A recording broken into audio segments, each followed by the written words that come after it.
आज कहानी सुनाऊंगा उस पंजाब की जिसको अंग्रेजों ने धोखे से हड़प लिया। वो पंजाब जिसका थोड़ा सा क्षेत्र वर्तमान भारत के अंतर्गत आता है और बहुत बड़ा क्षेत्र वर्तमान पाकिस्तान के अंतर्गत आता है, जिसकी राजधानी हुआ करती थी लाहौर और शासक हुआ करते थे महाराजा रणजीत सिंह। और अंग्रेजों ने जब हड़पा तो उसके संबंध में स्वयं अंग्रेज सैन्य अधिकारी और अंग्रेज लेखक इवान बेल्स ने यह कहा कि यह विश्वासघात किया है हमने। इसके अतिरिक्त अंग्रेजों के द्वारा लाहौर में जो एक रेजिडेंट तैनात किया गया था, लॉरेंस, हेनरी लॉरेंस, उसने यह कहा कि हमने जो किया, अपने ही गवर्नर जनरल लॉर्ड डलहौजी से उसने पूछा कि हमने जो किया इसमें महाराजा दिलीप सिंह की कहां पर गलती थी। मैं बात करूंगा बहुत डिटेल से। मैं रमन भारद्वाज, आइए शुरू करते हैं।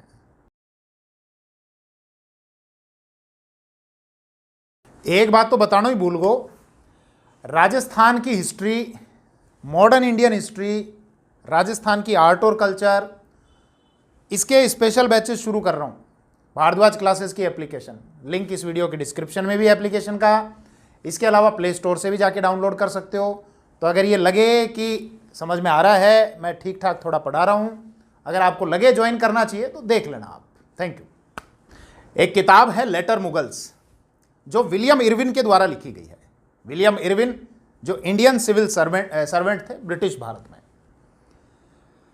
उसी किताब में पेज नंबर 319 वॉल्यूम 1, और घटना है 19 जून 1716 ईस्वी की। एक जगह मैंने गलती से 19 जनवरी बोल दिया था, तो प्लीज उसको आप करेक्ट कर लेना। तो लेटर मुगल्स, लेखक विलियम इरविन जो आईसीएस थे, रिटायर्ड हुए, ये किताब लिखी। किताब का वॉल्यूम 1 पेज नंबर 319, और घटना है 19 जून 1716 ईस्वी की। वहां पर जानकारी मिलती है बंदा सिंह बहादुर की हत्या की, हत्या नहीं, नृशंस हत्या की जानकारी मिलती है। लेकिन उससे पहले एक सवाल, कौन बंदा सिंह बहादुर? तो इसी घटना से 8 वर्ष पीछे की ओर लेकर चलता हूं। बात है 1708 ईस्वी की, जिस वर्ष में सिखों के अंतिम और 10वें गुरु गोविंद सिंह की मृत्यु हुई थी। और अपनी मृत्यु से कुछ समय पहले गुरु गोविंद सिंह ने एक क्षत्रिय योद्धा को यह कहा कि अब मुगलों के विरुद्ध संघर्ष करने का दायित्व तुमको देता हूं, और तुम बंदे बहुत बहादुर हो, इसलिए आज से तुम्हारा नाम बंदा सिंह बहादुर।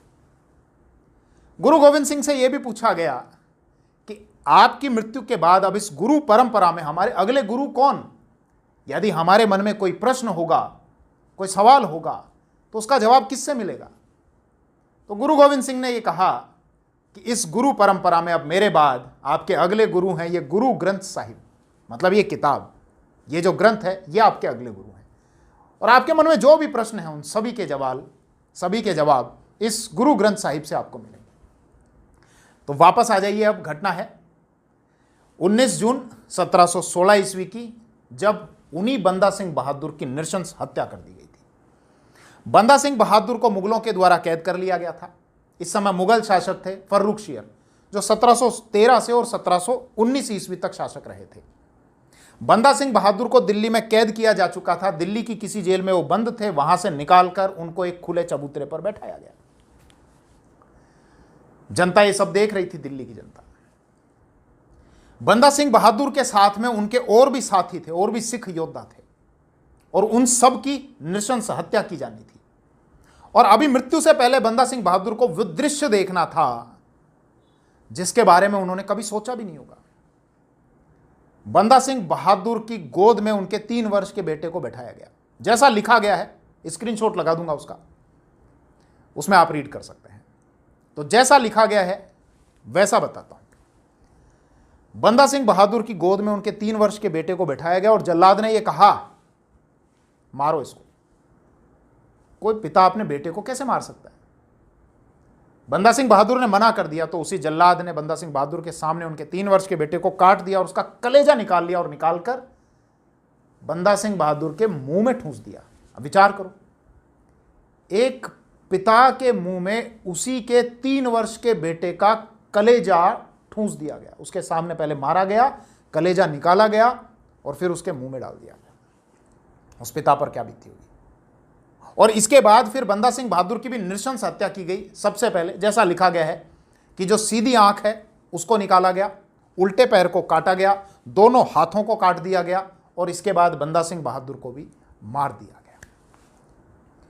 बंदा सिंह बहादुर की जब नृशंस हत्या की गई तो इसके बाद वो क्षेत्र जिसको संगठित करने के लिए गुरु गोविंद सिंह संघर्ष कर रहे थे मुगलों के विरुद्ध, वो क्षेत्र जिसको संगठित करने के लिए बंदा सिंह बहादुर गुरु गोविंद सिंह के आदेश पर मुगलों के विरुद्ध संघर्ष कर रहे थे, अब वो पंजाब का जो क्षेत्र है वो 12 समान भागों में टूट गया। हर भाग को कहा गया मिसल। मिसल का शाब्दिक अर्थ होता है समान, बराबर, इक्वल। तो बंदा सिंह बहादुर की हत्या के बाद में, मृत्यु के बाद में, यह पंजाब 12 मिसलों में टूट गया। मिसल का मतलब समान, अलग अलग अलग अलग मिसल थी। मिसल मतलब क्षेत्र। ठीक उसी प्रकार से समझ सकते हैं जैसे जयपुर के एक शासक थे पृथ्वीराज कच्छावा, उन्होंने अपने राज्य को 12 अलग अलग हिस्सों में बांटा था जिसको हम 12 कोटड़ी बोलते थे। तो आप ऐसा ही कुछ समझ सकते हैं कि वो पंजाब 12 हिस्सों में टूटा जिसको हम हर भाग को मिसल बोलते थे। जैसे सुकरचकिया मिसल, भंगी मिसल, अहलूवालिया मिसल, रामगढ़िया मिसल। तो ये मिसल थे, अलग अलग क्षेत्र थे। हमको अपना ध्यान केंद्रित करना है एक तो सुकरचकिया मिसल पर, जो रावी और चिनाब नदियों के बीच का क्षेत्र था। दरअसल ये पंजाब की कुछ नदियां हैं। सतलज, मैं नीचे से और ऊपर के तरफ के क्रम में आपको बता रहा हूं, एक मैप भी मैं लगवा दूंगा। तो सतलज, इसके बाद आपकी रावी, फिर आपकी चिनाब और इसके बाद झेलम और फिर सिंधु नदी। तो ये जो रावी और चिनाब का बीच का क्षेत्र है, यही इसी क्षेत्र पर जिस मिसल का शासन था वो थी सुकरचकिया मिसल। और इसी में आगे चलकर महाराजा रणजीत सिंह ने इस क्षेत्र का प्रतिनिधित्व किया, मतलब वो आगे चलकर यहाँ के शासक बने थे इस सुकरचकिया मिसल के। तो आपसे यह भी पूछा जाता है कि महाराजा रणजीत सिंह कौन सी मिसल के शासक थे? सुकरचकिया। एक और मिसल जिस पर हमको अपना ध्यान केंद्रित करना है, भंगी मिसल। तो जो अमृतसर वाला जो क्षेत्र है जहां पर वर्तमान में स्वर्ण मंदिर है, यहां इस क्षेत्र पर भंगी मिसल का अधिकार हुआ करता था। लेकिन महाराजा रणजीत सिंह ने 1805 ईस्वी में भंगी मिसल को पराजित करके इस क्षेत्र पर अपना अधिकार कर लिया। और 1799 ईस्वी में, मतलब 1805 से पहले ही आएगा 1799। 1799 ईस्वी में महाराजा रणजीत सिंह को अफगानिस्तान के शासक जमान शाह ने लाहौर का क्षेत्र दे दिया था और उसी को आगे चलकर महाराजा रणजीत सिंह ने अपनी राजधानी बनाया था। 1801 ईस्वी में उनका राज्याभिषेक हुआ था। तो ये दो क्षेत्र, एक तो लाहौर जो उनकी राजनीतिक राजधानी थी, वो उनका मुख्य केंद्र जो वर्तमान पाकिस्तान में है, और दूसरा जो धार्मिक केंद्र था जो वर्तमान अमृतसर में है जहां पर भंगी मिसल का अधिकार हुआ करता था। इस क्षेत्र को महाराजा रणजीत सिंह ने 1805 ईस्वी में जीत लिया था भंगी मिसल को पराजित करके। तो महाराजा रणजीत सिंह जो रावी और चिनाब के उस क्षेत्र के अंतर्गत आने वाली उस सुकरचकिया मिसल पर उनका अधिकार था। अब आगे चलकर उन्होंने अपना राज्य विस्तार किया, दूर दूर तक राज्य विस्तार किया। 1799 में उनको लाहौर का क्षेत्र मिला, मैंने आपको बताया। अफगानिस्तान के जो शासक थे जमान शाह, उन्होंने महाराजा रणजीत सिंह को लाहौर का क्षेत्र दिया। क्यों दिया अभी बताऊंगा। इसके अलावा महाराजा रणजीत सिंह ने 1818 ईस्वी में मुल्तान का क्षेत्र जीता जो पाकिस्तान में अभी। 1819 में कश्मीर जीता, 1834 में पेशावर जीता।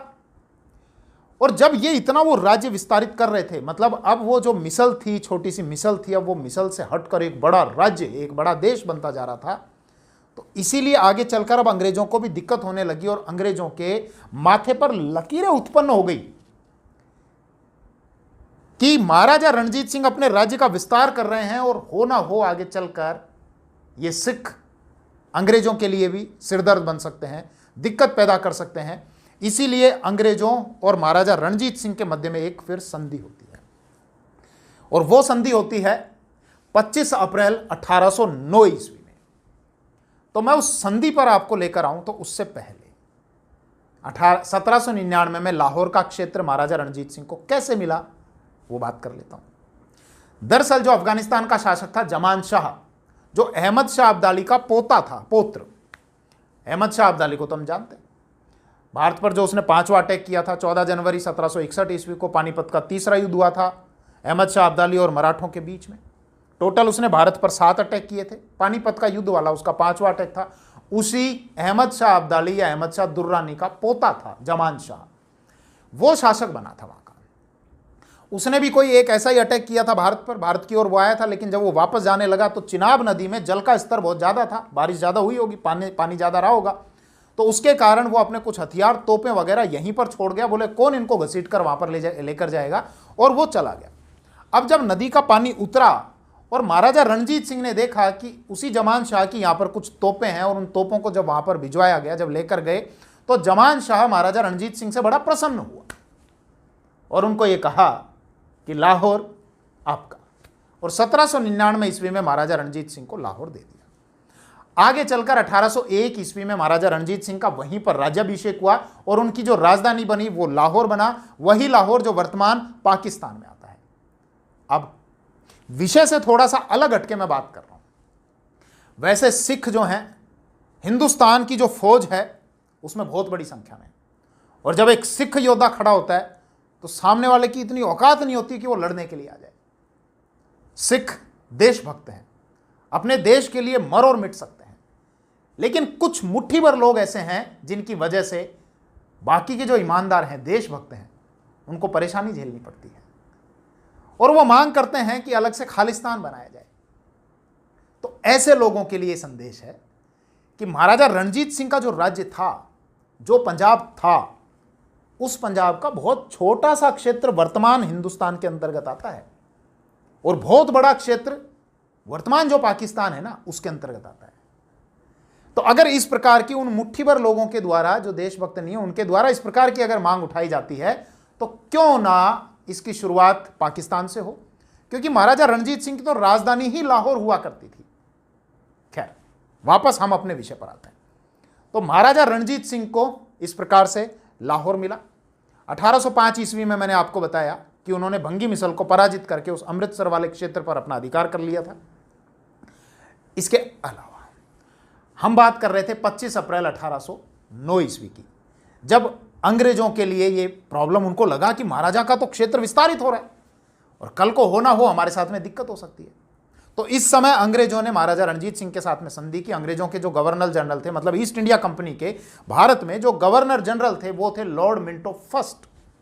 ध्यान रखना, एक मिंटो के नाम से बाद में एक वायसराय भी हुए हैं, उनको हम लॉर्ड मिंटो सेकंड बोलते हैं, जो 1900 आपके 5 से 1910 ईस्वी के आसपास में रहे हैं, वो मिंटो सेकंड हैं, ये वाले मिंटो फर्स्ट हैं।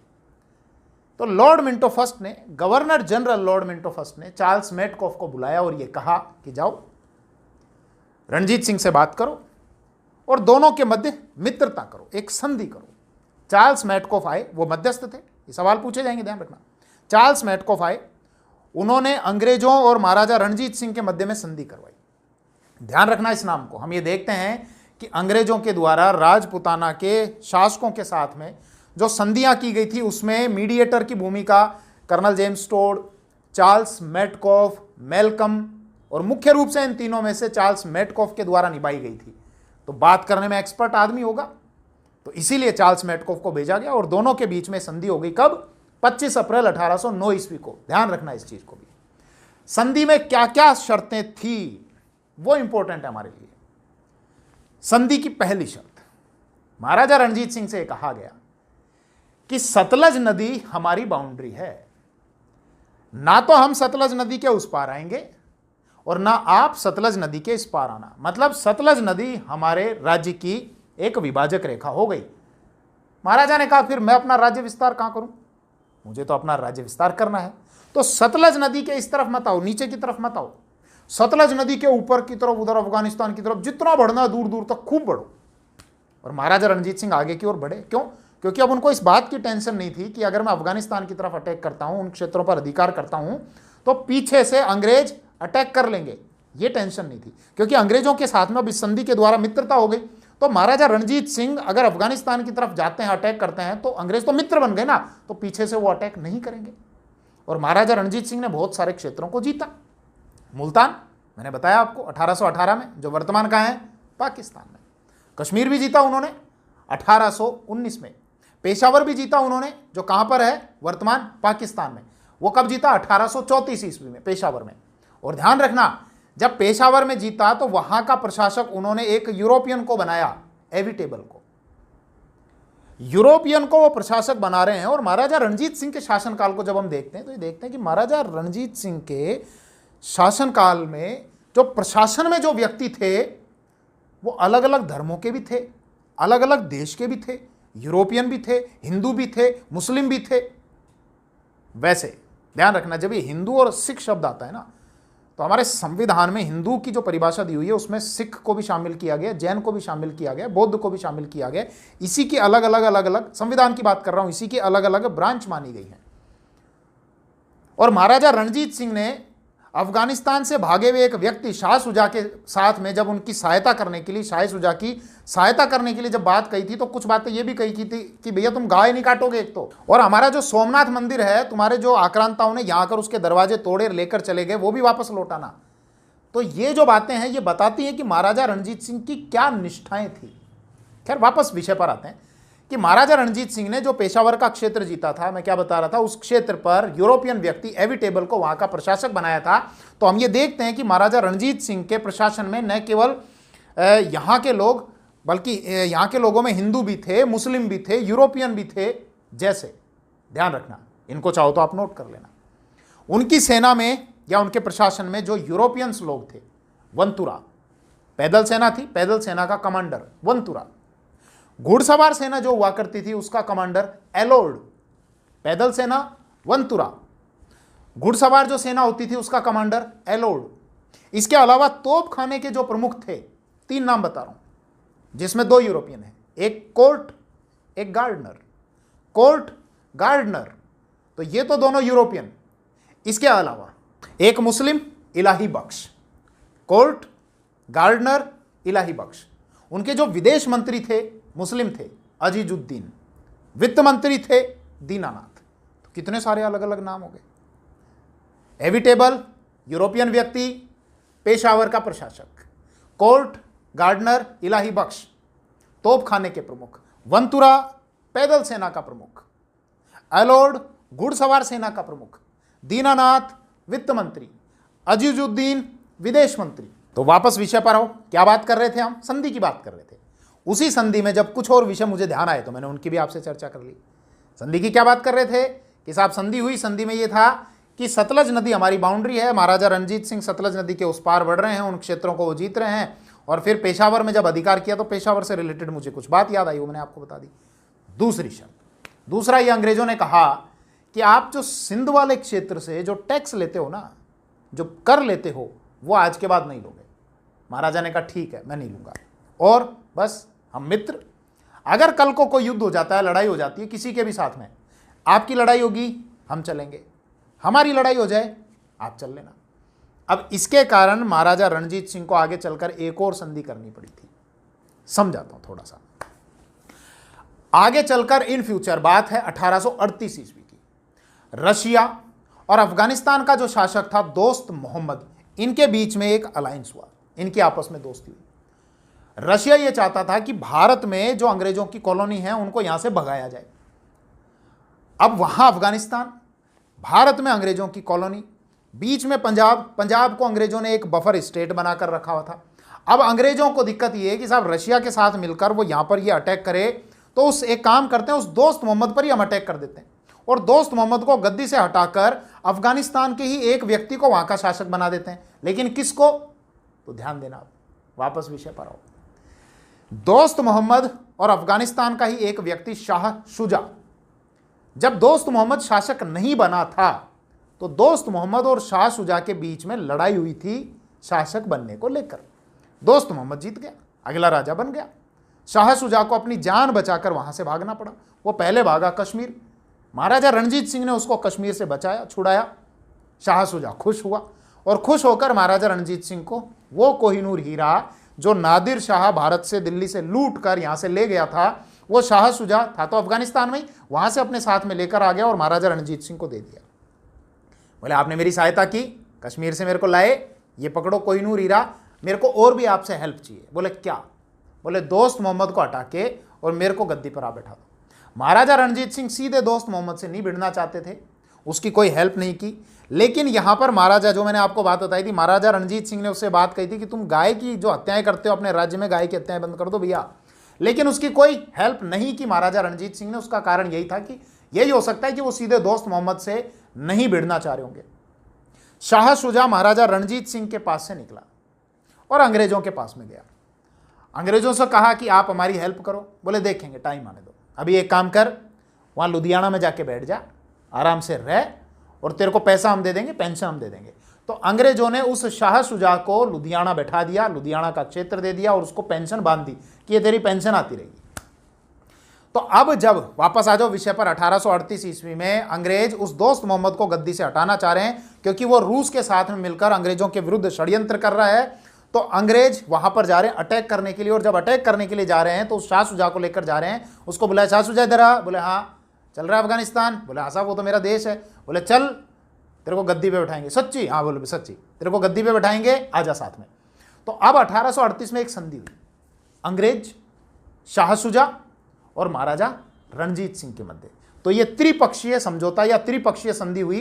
अंग्रेजों ने कहा कि भैया आप हमारे दोस्त हो, महाराजा रणजीत सिंह को। ध्यान करो, 25 अप्रैल 1809 ईस्वी को अपने बीच में एक संधि हुई थी कि आपका दोस्त हमारा दोस्त, आपका दुश्मन हमारा दुश्मन, और हमारा दुश्मन आपका दुश्मन। तो हमारा दुश्मन कौन? दोस्त मोहम्मद। हम लड़ने जा रहे हैं तो आना पड़ेगा, आ जाओ। तो अब ये गए थे। तो ध्यान रखना, ये त्रिपक्षीय समझौता या संधि 1838, महाराजा रणजीत सिंह, अंग्रेज, शाह शुजा। क्लियर इतनी बात? अब इसके एक साल बाद, हालांकि वहां अंग्रेज गए, अंग्रेजों ने दोस्त मोहम्मद को हटाया, दी लात, शाह शुजा को गद्दी पे बैठाया। शाह शुजा 3 साल के लिए रहा। फिर वहीं के किसी व्यक्ति ने शाह शुजा की हत्या कर दी, और शाह शुजा की हत्या करने के बाद दोस्त मोहम्मद को फिर से वहां का शासक बना दिया गया। अब दोस्त मोहम्मद आगे क्या कर रहा है, क्या दोस्ती कर रहा है, नहीं कर रहा, हमारा विषय नहीं है, दोस्त मोहम्मद को छोड़ो। अब बात करते हैं वापस महाराजा रणजीत सिंह पर आ जाओ। 1838 के एक साल बाद 1839 ईस्वी में महाराजा रणजीत सिंह की मृत्यु हो गई, और उनकी मृत्यु के बाद अब इस पंजाब राज्य में बहुत उठापटक हुई। 5 साल में 4 राजा बदल गए, जिसकी वजह से बहुत सारे षड्यंत्र हुए, और अंग्रेजों के लिए बहुत अच्छा अवसर था कि इस पंजाब को हड़प लो, समेट लो। और महाराजा रणजीत सिंह की मृत्यु के 10 साल बाद, मतलब 1839 में उनकी मृत्यु, 1849 में इस पंजाब का अंग्रेजी साम्राज्य में, मतलब ईस्ट इंडिया कंपनी का जो भारत में साम्राज्य था, उसमें विलय कर लिया गया डलहौजी के द्वारा। ऐसा कैसे हुआ समझना। महाराजा रणजीत सिंह की जब मृत्यु हुई तो उसके बाद क्या हुआ, एक चार्ट से आप समझना। महाराजा रणजीत सिंह के पुत्र, एक तो खड़क सिंह, शेर सिंह और दलीप सिंह। दलीप सिंह सबसे छोटे। खड़क सिंह के एक बेटे थे नोनिहाल सिंह। समझो फिर से, महाराजा रणजीत सिंह, मैं वैसे साइड में लगवा दूंगा इमेज, महाराजा रणजीत सिंह, महाराजा रणजीत सिंह के बेटे एक तो खड़क सिंह, शेर सिंह और इसके अलावा दलीप सिंह। दलीप सिंह सबसे छोटे थे। खड़क सिंह के एक और बेटे नोनिहाल सिंह। तो नोनिहाल सिंह महाराजा रणजीत सिंह के क्या हुए, पोते, मतलब पौत्र। अब महाराजा की जब मृत्यु हुई रणजीत सिंह की 1839 ईस्वी में, तो उनकी मृत्यु के बाद अगले जो शासक बने वो बने खड़क सिंह। खड़क सिंह भी लगभग साल भर के लिए शासक रहे, और अपने जीवित रहते उन्होंने अपने पुत्र नोनिहाल सिंह को अपना अगला उत्तराधिकारी घोषित कर दिया। खड़क सिंह की जब मृत्यु हुई, खड़क सिंह का अंतिम संस्कार करके लौटे, उसके अगले दिन 5 नवंबर को खड़क सिंह की मृत्यु हुई थी। अगले दिन 6 नवंबर 1840 ईस्वी, तो अगले दिन 6 नवंबर को नोनिहाल सिंह की भी मृत्यु हो गई। मृत्यु क्या हुई भैया, षड्यंत्र चल रहे थे। खड़क सिंह को जहर देके मार दिया गया, नोनिहाल सिंह की हत्या कर दी गई अगले दिन। अब नोनिहाल सिंह की जब हत्या हुई तो खड़क सिंह की जो विधवा थी, खड़क सिंह की मतलब जो पत्नी थी, जो विधवा थी, चांद कौर, उन्होंने अपने आप को पंजाब की संरक्षिका बना लिया कि खड़क सिंह की मृत्यु हो गई, नोनिहाल सिंह की मृत्यु हो गई, तो मैं अब पंजाब की संरक्षिका। कब तक, जब तक नोनिहाल सिंह की मृत्यु पर जो उनकी विधवा थी, जो इस समय गर्भवती थी, जब तक उनके कोई पुत्र उत्पन्न नहीं हो जाता, मतलब अब संतान हो तो पुत्र भी हो सकता है, पुत्री भी हो सकती है, लेकिन चांद कौर ने कहा कि इनका पुत्र उत्पन्न हो जाएगा तब तक मैं संरक्षिका हूं, और जब पुत्र उत्पन्न हो जाएगा तो उसके बाद उसको अगला शासक बना दिया जाएगा। लेकिन पुत्र उत्पन्न हुआ, मरा हुआ, तो उसके बाद मतलब मृत्यु हो गई जी, उत्पन्न हुआ होगा, उसके बाद मृत्यु हो गई। तो उसके बाद में महाराजा रणजीत सिंह के ही जो दूसरे पुत्र थे शेर सिंह, उन्होंने उस पंजाब पर अधिकार कर लिया। तो अब अगले शासक कौन बने, शेर सिंह। शेर सिंह की भी षड्यंत्र करके हत्या करवा दी गई। तो इसके बाद अगले शासक बने दलीप सिंह, जो 1843 ईस्वी में मात्र 4 या 5 साल की आयु में पंजाब के अगले शासक बन गए। अब एक बालक जो 4-5 साल का ही है, 4-5 साल के बालक को क्या पता, बोले क्या राजा है, क्या रानी है, कैसे राज्य चलाना है, क्या प्रशासन है, क्या विदेश मंत्री है, कुछ नहीं पता। तो इसीलिए अब राज्य का प्रशासन कौन चलाए? तो दिलीप सिंह की जो माता थी जिंद कौर, उन्होंने अपने आप को दिलीप सिंह की संरक्षिका बनाया और दिलीप सिंह के नाम पर उन्होंने शासन किया कि जब तक ये वयस्क नहीं हो जाता तो दिलीप सिंह की मैं संरक्षिका और मैं राज्य का शासन संभालूंगी। अब ध्यान देना, इस प्रकार की जब उठापटक होती है ना किसी राज्य में कि बार बार जल्दी राजा बदल रहे हैं, तो इस राजनीतिक अस्थिरता के दौर में बहुत सारे अलग अलग गुट बन जाते हैं, गुटबाजियां हो जाती हैं। हर गुट का नेता यह चाहता है कि मैं फलान जी को गद्दी से हटा के मैं अगला राजा बन जाऊं। देखो, जहां एक और हम ये देख रहे हैं कि महाराजा रणजीत सिंह कब शासक बने थे? 1801 में, और कब तक रहे? 1839 ईस्वी तक। तो जहां महाराजा ने 38 साल तक पंजाब पर राज किया, एक लंबा शासन है, स्थिर राजनीति उन्होंने यहां पर दी, वहीं पर महाराजा रणजीत सिंह की मृत्यु के बाद 1839 से और 1843 ईस्वी के मात्र इस 5 साल के अंतराल में, 4 साल के या 4 साल के अंतराल में आपके 4 शासक बदल गए, खड़क सिंह, नौनिहाल सिंह, शेर सिंह, दिलीप सिंह। तो ऐसे में क्या होगा? राजनीतिक अस्थिरता उत्पन्न होगी, अलग अलग गुट बनेंगे। संरक्षिका कौन है? जिंद कौर। तो जिंद कौर और राज्य के जो सेनापति हैं, जो मिलिट्री कमांडर हैं, उनमें आपस में अनबन है। वो चाह रहे हैं कि हम शासक बन जाएं। जिंद कौर एक संरक्षिका के तौर पर वहां पर शासन कर रही है। तो कहने का अर्थ यह है कि पंजाब कमजोर हो गया, अनस्टेबल है, अंग्रेजों की नजर भी है। अंग्रेज कोई ना कोई ऐसा मौका ढूंढ रहे हैं कि कोई ऐसा अवसर मिले कि अटैक करें, क्योंकि कंडीशंस फेवरेबल हैं।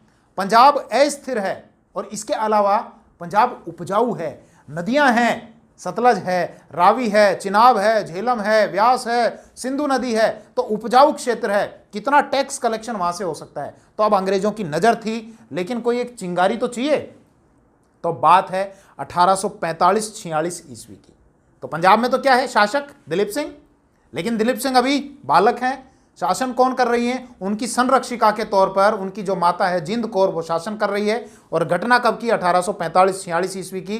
पंजाब की स्थिति कमजोर है और इस समय दोनों ही पक्षों के मध्य कुछ इस प्रकार की बयानबाजी कि पंजाब को दिलीप सिंह की मृत्यु के बाद में अंग्रेजी राज्य में मिला लिया जाएगा। इस बयान ने, एक अंग्रेज अधिकारी के बयान ने आग में घी का काम किया।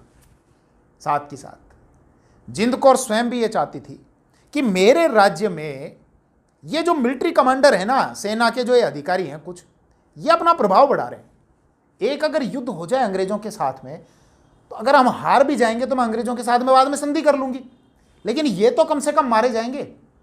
तो अब ये युद्ध हो गया, अंग्रेजों और सिखों के मध्य ये युद्ध हुआ, जिसको हम पहला युद्ध बोलते हैं अंग्रेजों और सिखों के मध्य का। 1845-46 में ये युद्ध हुए। मतलब बहुत सारे ये युद्ध थे। इन्हीं युद्धों में से जो एक अंतिम युद्ध हुआ था, उसमें अंग्रेजों ने सिखों को निर्णायक रूप से पराजित कर दिया। इन युद्धों के आप नाम ध्यान रख लेना, क्योंकि ये कई बार ऑप्शन में मिलान से रिलेटेड पूछ ले जाते हैं कि ये कौन सा एंग्लो मराठा से रिलेटेड है, कौन सा कर्नाटक वॉर से रिलेटेड है, और यहाँ कौन सा चल रहा है अंग्रेज और सिखों के मध्य का। तो एक तो हुआ मुदकी का युद्ध, इसके अलावा फिरोज शाह का युद्ध, बदोवाल का युद्ध, अलीवाल का युद्ध और सबराव का युद्ध। तो ये जो लास्ट वाला था ना, सबराव का युद्ध, इस युद्ध में अंग्रेजों ने सिखों को निर्णायक रूप से पराजित कर दिया। कब कर दिया? 1846 की मैं बात कर रहा हूं। अब पराजित करने के बाद क्या हो? संधि हो। संधि किसके हिसाब से हो? अंग्रेजों के हिसाब से हो। क्यों? अंग्रेज जीते हैं, तो फिर यह संधि हुई। और यह संधि हुई 9 मार्च 1846 ईस्वी को लाहौर में हुई, लाहौर की संधि। अंग्रेजों ने कहा आपके कारण युद्ध हुआ, हर जाना दो, 1.5 करोड़ रुपए हर जाना दो। 1.5 करोड़ जब नहीं दिया गया तो सिखों के जो कुछ क्षेत्र थे, कश्मीर, हजारा, इन क्षेत्रों पर अंग्रेजों ने अधिकार कर दिया। बोले या तो 1.5 करोड़ रुपए दे दो, और 1.5 करोड़ पूरे नहीं दिए जा रहे हैं तो फिर कुछ हिस्से हमको दे दो। ठीक है, हिस्से दे दिए। अंग्रेजों ने कहा कि आपकी सेना है ना, ये जब तक सेना ताकतवर रहेगी तब तक आप अंग्रेजों से लड़ते रहोगे, बार बार हम फिर चले जाएंगे, फिर आप लड़ाई करोगे, इस सेना में कटौती कर दो भैया। आज के बाद सुन लो, आज के बाद 20,000 पैदल सैनिक से ज़्यादा नहीं रखोगे और 12,000 घुड़सवार से ज़्यादा नहीं रखोगे। हमारा एक आदमी यहाँ पे छोड़ के जा रहे हैं जो रेजिडेंट है, मतलब यहाँ पे रहेगा, हेनरी लॉरेंस, वो यहीं पर रहेगा और हमारा प्रतिनिधि रहेगा, हमको सारी सूचनाएं वगैरह देगा। तो एक रेजिडेंट भी वहां पर नियुक्त कर दिया, हेनरी लॉरेंस वहां पर बैठा दिया गया। साथ ही साथ अंग्रेजों ने कहा कि तुम्हारे महाराजा वही दिलीप सिंह हैं, वही महाराजा रहेंगे। इसके अलावा महाराजा तो बालक हैं, तो राज्य कौन चला रहा है भैया? जिंद कौर, तो ठीक है, आप इसकी संरक्षिका रहोगे। और एक व्यक्ति लाल सिंह, वो वजीर प्रधानमंत्री रहेंगे। तो क्या शर्तें थी? 9 मार्च 1846 को 1.5 करोड़ हरजाना, युद्ध हरजाना दो, पूरा हरजाना नहीं दिया तो कश्मीर और हजारा का क्षेत्र ले लिया। पैदल सेना 20,000 से ज़्यादा नहीं रखोगे, घुड़सवार सेना 12,000 से ज़्यादा नहीं रखोगे। और इसके अलावा जिंद कौर संरक्षिका रहेगी, लाल सिंह वजीर रहेंगे, हमारा एक रेजिडेंट भी रहेगा, कौन? Henry Lawrence.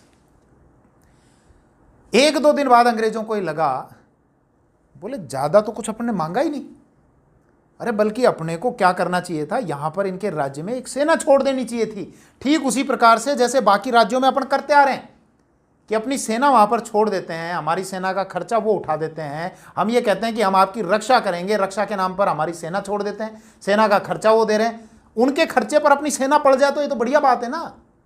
ऐसी ही एक सेना जैसे बाकी जगह छोड़ी है, राजस्थान में भी हमने जगह जगह छोड़ी है, यहां पर भी छोड़ देते हैं। तो 2 दिन बाद उसी संधि की शर्तों में 2 एक शर्तें और ऐड की गई। इसको बोलते हैं पूरक संधि। मतलब बाद में जब ऐड करते हैं तो उसको बोलते हैं पूरक संधि। ध्यान करो, मैंने जब आपको कोटा रियासत पढ़ाई थी तो मैंने बताया था कि 1817 ईस्वी में अंग्रेज और कोटा रियासत के बीच में एक संधि हुई थी। महाराजा थे वहां के, महाराजा उमेद सिंह, और संधि हुई थी 26 दिसंबर 1817 ईस्वी को। ध्यान आ रहा है? और उसमें जो शर्तें तय की गई थी, उसके बाद 1.5-2 महीने बाद 20 फरवरी 1818 ईस्वी को उन्हीं शर्तों में एक आध शर्त और ऐड कर दी गई थी, जो कोटा के दीवान थे झाला जालिम सिंह के द्वारा, कि साहब इसमें एक तो ये ऐड करो कि कोटा का जो अगला दीवान होगा ना, वो हमेशा वंशानुगत रहेगा। भाई महाराजा जो राजा बन रहे हैं, महाराव जिनको हम बोलते हैं वहां कोटा में, वो वंशानुगत हैं, तो दीवान को भी वंशानुगत करो। तो संधि कब हुई थी? 26 दिसंबर 1817 को। और 20 फरवरी 1818 को वो शर्त बाद में उसी में नीचे ऐड कर दी गई थी, तो उसको पूरक संधि कहा गया। तो यहां पर भी ऐसी पूरक संधि की साहब 9 मार्च 1846 को ये हुई, और 2 दिन बाद 11 मार्च 1846 को एक और शर्त ऐड कर दी गई कि हमारी सेना भी हम यहां पर रहेगी, हालांकि करी मिली भगत से। अब वो सेना वहां पर छोड़ दी। बोले कब तक? बोले इस साल के लास्ट तक तो रहेगी। भाई आपकी क्या रक्षा करने का दायित्व हमारा, आपकी रक्षा करेंगे हम। कोई आप पर अटैक करेगा, हम यहां पर है, हमारा रेजिडेंट यहां पर रहेगा। तो इसीलिए उस नाम पर, रक्षा करने के नाम पर वो सेना वहां पर छोड़ दी गई दिसंबर 1846 तक। बोले तब तक रहेगी, उसके बाद हम वापस अपनी सेना को ले जाएंगे। अब दिसंबर भी आ गया। अंग्रेज इतना बढ़िया हिस्सा नहीं छोड़ना चाहते थे, वो पंजाब उपजाऊ हिस्सा, अच्छा टैक्स कलेक्शन जहां से हो। अब एक और संधि की गई, दिसंबर एंड होने वाला था, आने वाला था। तो 22 दिसंबर 1846 ईस्वी को एक और संधि की, भैरोवाल की संधि, और ये कहा अब ये सेना यहीं पे रहेगी। कब तक? जब तक ये बालक दिलीप सिंह एडल्ट नहीं हो जाते, वयस्क नहीं हो जाते, तब तक ये अंग्रेजों की सेना यहीं पर रहेगी। भैया आपकी रक्षा करनी पड़ेगी हमको। कोई यहाँ पर अगर अटैक कर देगा तो कौन आपकी रक्षा करेगा? आपकी जो सेना है उसको तो हमने सीमित कर दिया कि 20,000 आप पैदल सैनिक रख सकते हो, 12,000 आप घुड़सवार रख सकते हो। तो कोई अटैक करेगा तो कोई हो तो सही आपकी रक्षा के लिए। हम आपकी रक्षा के लिए यहां पर रहेंगे। तो जब तक महाराजा वयस्क नहीं हो जाते तब तक ये सेना हमारी यहां पर रहेगी। और साथ ही साथ अंग्रेजों ने कहा, बोले ये जो जिंद कौर है ना, ये कुछ ज्यादा दिमाग लगा रही है। तो जिंद कौर को कहा, माता जी अब आप एक काम करो, पेंशन लो और यहां से चले जाओ शेखपुरा में। और माता जी को वहां से हटाकर शेखपुरा भेज दिया। माता जी चली गई शेखपुरा, पेंशन माता जी की बांध दी। अंग्रेज ये काम करते थे, पेंशन दे दिया करते थे। बोले फिर यहां पर बालक है दिलीप सिंह, तो यहां कौन संभालेगा? बोले हम संभाल लेंगे। जहां आप संरक्षिका थी ना, बोले हाँ, आप तो जाओ पेंशन ले।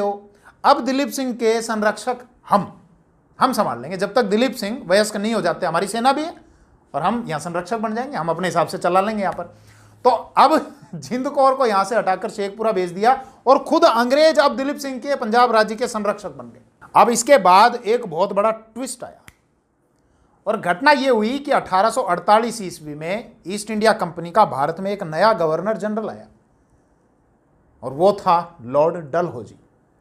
और डलहौजी ने एक नीति पर काम किया जिसको हम विलय की नीति बोलते हैं, कि रियासतों को अंग्रेजी राज्य में वो मिला लिया करता था। अब तक हम क्या देखते आए थे कि अंग्रेज किसी रियासत को अपने राज्य में नहीं मिलाते थे। राजा अपने हिसाब का बैठा देते थे, सेनापति अपने हिसाब का बैठा लेते थे, किसी राज्य में अपनी सेना ज़्यादा छोड़ दिया करते थे। इंटरफेयर कर लिया करते थे, राजा को मुखौटा बना लिया करते थे, लेकिन रियासत का विलय नहीं किया करते थे। डलहौजी ने कहा कोई नियम, कोई कायदे कानून कुछ नहीं है। अब अगर इन कंडीशन पर कोई रियासत खरा नहीं उतरती है तो उसको अंग्रेजी साम्राज्य में मिला लिया जाएगा। बोले साहब क्या कंडीशन? मैं तय करूंगा। ये कंडीशन मैं तय करूंगा कि किसी राजा के अगर कोई बेटा नहीं हो रहा है तो वो गोद नहीं ले सकता है। ये वाला राजा है ना, ये तो ले सकता है, और ये वाला जो राजा इस कैटेगरी में आता है वो नहीं ले सकता है। अच्छा, दोनों में अंतर क्या? मैं बताऊंगा, मैं बता दूंगा अपने हिसाब से बाद में। तो उसने इस विलय की नीति पर काम किया और उसने डलहौजी ने नागपुर, झांसी, सतारा, अवध, बहुत सारी रियासतों का विलय कर लिया। और इसी फिराक में वो था कि अब इस पंजाब का इस अंग्रेजी राज्य में कैसे विलय किया जाए। उसको एक मौका मिला, हालांकि मौका नहीं था, वो जबरदस्ती का मौका बनाया गया। कुछ सिख सरदार थे, एक तो थे आपके मुल्तान के मूलराज, इसके अलावा एक थे आपके चतर सिंह, और चतर सिंह के जो पुत्र थे शेर सिंह, जो हजारा के सरदार थे। इनके द्वारा अंग्रेजी साम्राज्य के विरुद्ध विद्रोह किया गया। इसमें महाराजा दिलीप सिंह की कोई भूमिका ही नहीं है, भाई वो तो बालक हैं महाराजा दिलीप सिंह, और पंजाब में खुद अंग्रेज बैठे हुए हैं, उनके संरक्षक बन के बैठे हुए हैं। महाराजा दिलीप सिंह का कोई लेना देना ही नहीं है, लेकिन इस पर ब्लेम किया गया कि ये सिखों ने, मतलब महाराजा दिलीप सिंह ने और सिखों ने यहाँ पर यह विद्रोह किया है और इसको कुचला जाना जरूरी है। और डलहौजी ने यहाँ पर सेना उतार दी। उनका कोई रोल ही नहीं है दिलीप सिंह का, जबरदस्ती सेना उतार दी। और एक युद्ध हुआ चिलियान वाला का युद्ध 1849 ईस्वी में। डलहौजी ने अपना सेनापति भेजा, उसका नाम था गफ। तो गफ और इसके अलावा जो विरोध कर रहे थे, जो विरोधी सिख थे, उनके बीच में एक युद्ध हुआ, लेकिन वो युद्ध अनिर्णायक रहा। और गफ ने डलहौजी को झूठा एसएमएस ये किया, झूठी सूचना ये पहुंचाई। एसएमएस ना बोलूं तो ठीक है, क्योंकि कई बार लोग इस बात को भी सीरियस ले लेते हैं, साहब फोन तो थे ही नहीं उस टाइम, आप एसएमएस कैसे बोल रहे हो। तो संदेश भिजवाया। गफ ने ये कहा कि हम जीत गए, जबकि वो जीता नहीं था, वो झूठ बोल रहा था। डलहौजी उससे नाराज हुआ और डलहौजी ने गफ से कहा कि ईयान की जो जीत है ना, वो आप ना बर्बाद कर दे उली, मतलब ऐसी अगर एक और जीत मिल गई ना तो अंग्रेजी साम्राज्य बर्बाद हो जाएगा। तो भाया गफ तू तो बैठ जा। और गफ को बैठाकर एक दूसरा सेनापति भेज दिया, और उस सेनापति का नाम था चार्ल्स नेपियर। अब चार्ल्स नेपियर और जो विरोधी सिख थे उनके बीच में फिर एक युद्ध हुआ, और वो युद्ध था गुजरात का युद्ध। वो गुजरात जो वर्तमान पाकिस्तान में आता है। तोपों का खूब उपयोग किया गया, इसीलिए उसको तोपों का युद्ध भी कहा गया। और उस युद्ध में अंग्रेजों ने उन विरोधी सिखों को, जिसमें महाराजा दिलीप सिंह की कोई भूमिका ही नहीं, कोई लेना देना ही नहीं, उन सिखों को निर्णायक रूप से पराजित कर दिया। और पराजित करने के बाद डलहौजी ने कहा, बोले सिखों ने विरोध किया था, विद्रोह किया था, और इस पूरे पंजाब का विलय कर लिया जाए, और उस पूरे पंजाब को अंग्रेजी साम्राज्य में मिला लिया गया। धोखे से मिलाया था। इसी के संबंध में अंग्रेजों ने, ध्यान करो, एक रेजिडेंट को वहां पर नियुक्त किया हुआ था, मैंने आपको बताया था। उस रेजिडेंट का नाम क्या था? Henry Lawrence. हेनरी लॉरेंस ने अपने पद से इस्तीफा दे दिया और अपने ही अधिकारियों से यह पूछा कि आपने जो किया इसमें महाराजा दिलीप सिंह का क्या रोल था, उनकी क्या गलती थी? उनका तो कोई रोल ही नहीं था इसमें। इसके अलावा एक अंग्रेज सैन्य अधिकारी और एक लेखक इवान बेल्स, उसने ये कहा कि हमने जो किया है ना, यह विश्वासघात है। डलहौजी ने कहा कोई बात नहीं, विलय करना था, विलय कर लिया। और महाराजा दिलीप सिंह को इंग्लैंड भेज दिया कि जाओ, थे तो पढ़ाई करो बेटे जार, और पंजाब में संभाल ले वहाँ अपने आप। और पंजाब को उन्होंने ले लिया, पंजाब पूरा एक्वायर कर लिया। दिलीप सिंह को इंग्लैंड भेज दिया गया, और जिंद कौर को पहले ही वहाँ पर भेज दिया गया था, आप पेंशन वेंशन उठाओ। तो इस प्रकार से अंग्रेजों ने उस पूरे पंजाब को विलय कर लिया। इस वीडियो में इतना ही। अच्छा, एक सूचना, राजस्थान की हिस्ट्री के अब मैं स्पेशल बैचेस शुरू करने वाला हूँ एप्लीकेशन पर, और एप्लीकेशन का लिंक या तो इस वीडियो के डिस्क्रिप्शन में देख लेना या प्ले स्टोर पे जाके आप डाउनलोड कर लेना। भारद्वाज क्लासेस की एप्लीकेशन है, तो उस पर ये मॉडर्न इंडियन हिस्ट्री, राजस्थान की हिस्ट्री, इसके अलावा राजस्थान की आर्ट एंड कल्चर, ये पूरा वहाँ पर आपको मिलेगा। वो पार्ट मैं ही लूँगा। ज्योग्राफी के बैच मैंने ऑलरेडी वहाँ पर अपलोड किए हुए हैं, तो अगर आपको ये लगे कि समझ में आता है, मार्ट साहब ठीक पढ़ाते हैं, तो देख लेना। थैंक यू, जय हिंद।